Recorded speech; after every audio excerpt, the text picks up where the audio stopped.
아침 단상 324호 정옥성 목사. 절취동지 야반강 춘풍피리 굴반장 유등무월 랑내석 곡곡포서 촌촌장. 어려운 한문이네요. 동짓달 기나긴 밤 하늘이 베어내어 춘풍 이불 아래 서리서리 접었다가 달없는 밤 고운님 불 밝혀 오실 때 차곡차곡 꺼내어 굽이굽이 길게 펼치리라. 어려운 그 한시를 해석했네요. 해석한 거. 동짓달 기나긴 밤 한허리 베어내어 춘풍 이불 아래 서리서리 접었다가 달 없는 밤 고운님 불 밝혀 오실 때에 차곡차곡 꺼내어 굽이굽이 길게 펼치리라. 황진이의 가슴 시릴 정도로 아름다운 시입니다. 시의 내용이야 알 듯 모를 듯 하지만 그게 무슨 대수이겠습니까? 시의 해석보다 황진이의 고운님이 누구인지, 대체 그 운 좋은 사내는 누구란 말입니까? 홀로 지새는 겨울밤 화담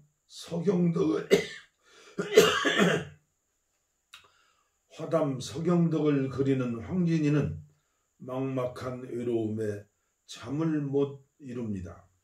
지난 여름 황진이는 한밤중에 비에 젖은 몸으로 서경덕의 방으로 찾아가 사랑을 고백하고 노골적으로 그를 유혹하였으나 도학자 서경덕은 꿈쩍도 하지 않았습니다. 아무리 기생이다지만 사랑하는 사람과 맺어지지 못하니 독수공방은 스스로 선택한 필연이라 하겠습니다. 전해오는 이야기로는 황진이는 결국 서경덕을 유혹하는데 실패하고 그의 제자가 되어 사제간으로 정신적인 사랑을 나누는데 만족해야 했다고 합니다. 이를 기리어 후세 사람들이 황진이, 서경덕 그리고 박연폭포 이 셋을 송도 삼절이라고 부르며 칭송했다고 합니다.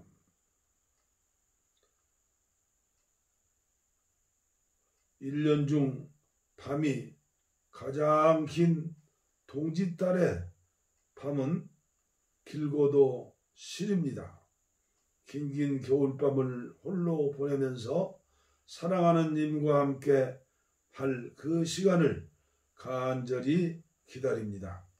동짓달의 차갑고 깜깜한 밤은 화담 서경덕을 기다리는 간절함의 상징이고 따뜻한 이불은 미래에 다가올 서화담과의 행복한 밤을 대변하는 희망어입니다.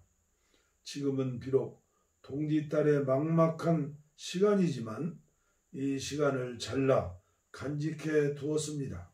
님과 함께 할 봄밤이 되면 길이길이 이어 붙이겠다는 소망을 담은 사랑시입니다. 한 남자를 기다리는 애틋한 그리움이 동짓달 밤과 따뜻한 봄 이불을 대비시키면서 잘 드러낸 아름다운 시라고 하겠습니다. 그대가 곁에 있어도 그립다는 류시와 시인의 시처럼 사랑하는 이와 함께 있고 싶은 마음은 늘 그리움으로 통하는가 봅니다. 누구를 사랑한다는 마음은 이렇게 예나 지금이나 아름답기 그지 없습니다. 옛날 중국의 한 선비가 어느 기녀를 사랑했습니다. 기녀는 청혼한 선비에게 한 가지 제안을 했습니다. 매일 밤 내 집 마당의 의자에 앉아 밤을 지새워 주세요. 정확히 100일 밤을 지새우면 당신의 아내가 되겠어요. 약속을 한 이후 선비는 하루도 빠짐없이 기녀의 집 마당에 있는 의자에 앉아 밤을 지새웠습니다. 99회를 꼬박 세운 선비는 이제 단 하루만 남겨놓게 되었습니다. 그러나 100일이 되는 날 선비는 호련히 떠나버렸습니다. 100일 밤이나 진배 없는 99의 밤에 정성을 쏟고 선 왜 그랬을까요? 무엇이 사랑을 포기하도록 만들었을까요? 기녀의 제안을 성실히 실천하던 선비. 그 선비는 기녀를 마음에 담고 있었던 게 아니었던 걸까요? 기녀와 선비 이야기는 중국 전설에서 가져온 것입니다. 출처 한국 데이터베이스 진흥원. 사랑의 끝은 어쩌면 사랑을 시작하면서 이미 결정되어 있는지도 모릅니다. 99의 밤을 지새우고 떠나버린 선비의 마음은 어디로 가버린 것일까요? 100일을 코앞에 두고 변심해버린 걸까요? 나름 모든 분들이 풀어보심이 좋을 듯합니다. 선비의 행동에 대해 내가 풀어보는 해석은 이렇다고 생각해 보았습니다. 99의 밤을 지새울 수 있는 사람이 100일 밤을 지새우지 못할 리 없습니다. 긴 시간 동안을 견뎌주는 성품에 기녀는 이미 선비를 향한 사랑의 마음을 굳혔을 것입니다. 더 좋은 사람은 없으리라는 확신과 감동으로 사랑은 이미 걷잡을 수 없이 커졌을 것입니다. 그런 여자의 마음을 두고 선비는 오히려 고개를 돌려 떠나버렸습니다. 사랑은 자격을 따지는 것이 아니라는 것, 사랑은 시험하지 않는다는 것, 사랑을 두고 시험을 하는 사람은 사랑할 자격이 없다는 것을 선비는 행동으로 몸소 알려준 것이 아닐까요? 사람의 진실을 100일 밤의 인내라는 알량한 잣대로 시험해서야 쓰겠습니까? 사람을 향한 사랑이라는 고귀한 마음을 두고 얕은 수를 써서는 안 될 일이라고 생각을 했던 것이 아닐까요? 누구나 사랑 하나쯤은 가슴에 담아두고 삽니다.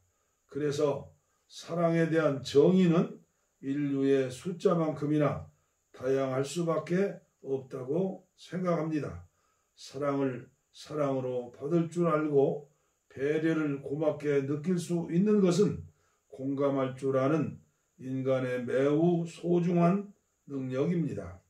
사람이 온다는 것은 사랑이 온다는 것으로서 누구에게나 귀한 일이라고 생각합니다. 정현종 시인은 사람이 온다는 건 그의 과거와 현재와 그리고 그의 미래와 함께 온다고 표현했습니다. 한 사람의 일생이 오기 때문입니다. 부서지기 쉬운, 그래서 부서지기도 했을 그 마음이 오는 것입니다. 이런 마음에 운명적인 사랑이라는 인지적 꼬리표 라벨을 붙여줄 수 있다면 시험이 아니라 필경 환대가 아니겠습니까? 사람이 할 수 있는 가장 위대한 능력인 공감 능력, 이것이 바로 사랑일 것입니다. 에리 프롬에 따르면 사랑도 밥과 같은 것이라 계속 충족되지 못하면 결핍으로 인한 장애가 나타날 수 있다고 했습니다. 독립날 밤 님을 만날 날을 기다리는 황진이의 애틋한 사랑이던 아흔 밤을 지새우다 마지막 날 이유도 말하지 않고 돌아선 선비의 사랑이던 사랑은 사람이 살아가는 이유이고 사람이 살아갈 수 있는 에너지가 아니겠습니까? 동지딸 긴긴 밤에 생뚱맞게 사량타량으로 밤을 지새우는 이놈의 모습도 사랑스럽지 않소? 오늘도 인문학 스승 정 목사님의 깊은 사색이 있는 메시지에 감동을 받고 많은 은혜를 받았습니다. 감사합니다.